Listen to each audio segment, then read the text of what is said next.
Please welcome Seth Pinsky.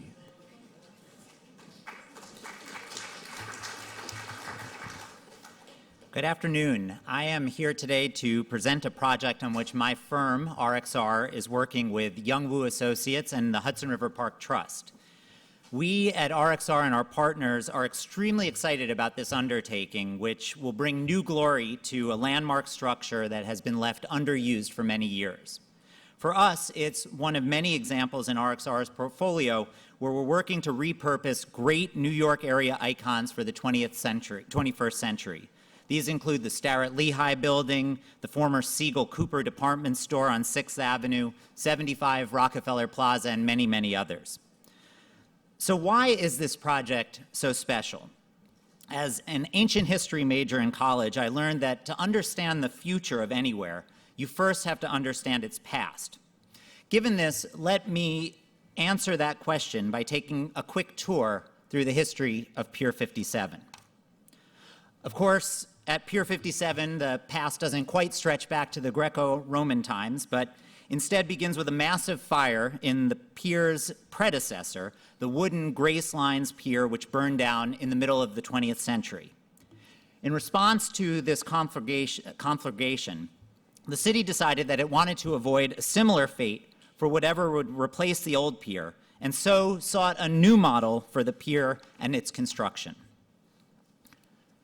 Ultimately, the city turned to a naval architect who had developed an ingenious technology that was first used during World War II and allowed the United States Navy to supply its troops in Normandy after D-Day.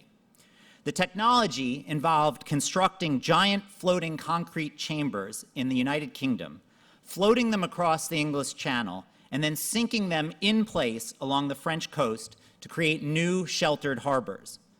It was this very same technology that was used to create the new concrete foundation for Pier 57. Here, the chambers, or caissons, were manufactured upstate, they were floated down the Hudson River, sunk in place at Pier 57, and then pumped dry so as not only to support the pier deck, which was constructed above it, but also to provide unique underwater space that could be used for storage or other purposes going forward. As you can see from the picture above, the design worked perfectly, and for many years, the pier thrived.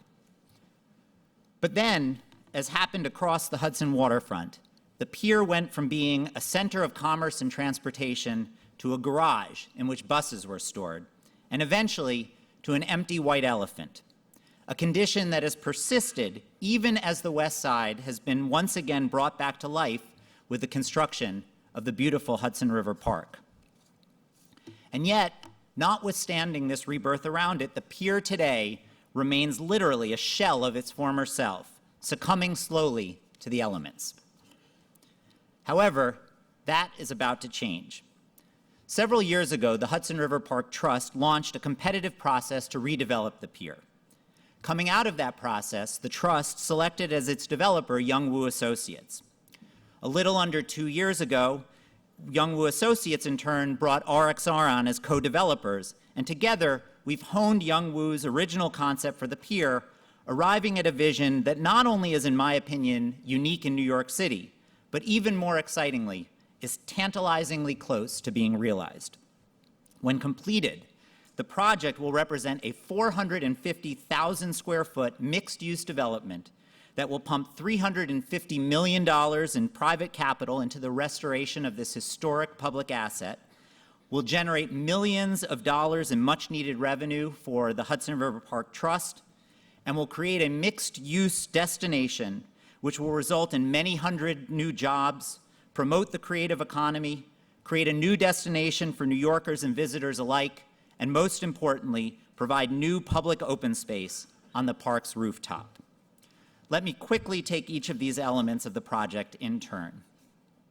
To start, on the first and new second floors of the pier, we're working to create a 140,000 square foot world-class food destination that will consist of restaurants and retail food purveyors from around the globe, ranging in scale from tiny stands to more substantial spaces. The goal is to give New York City the kind of large-scale public market that doesn't currently exist here.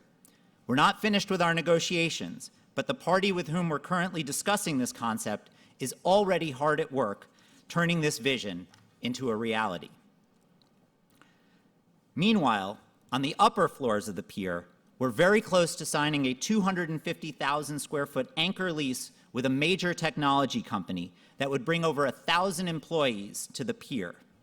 Not only would this lease expand the company's footprint in the city, but it would also help to cement New York's position as a leading hub of the 21st century economy.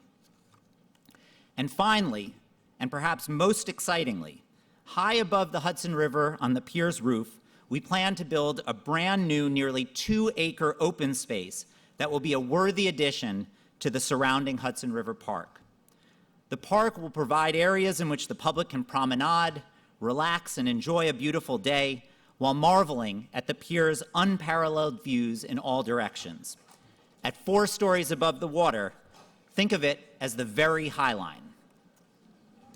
Among the park's features, in addition to a wide range of passive recreational elements, will be a dining pavilion, as well as a new home for the Tribeca Film Festival, at which the festival will present new and cutting-edge culture in a purpose-built rooftop amphitheater.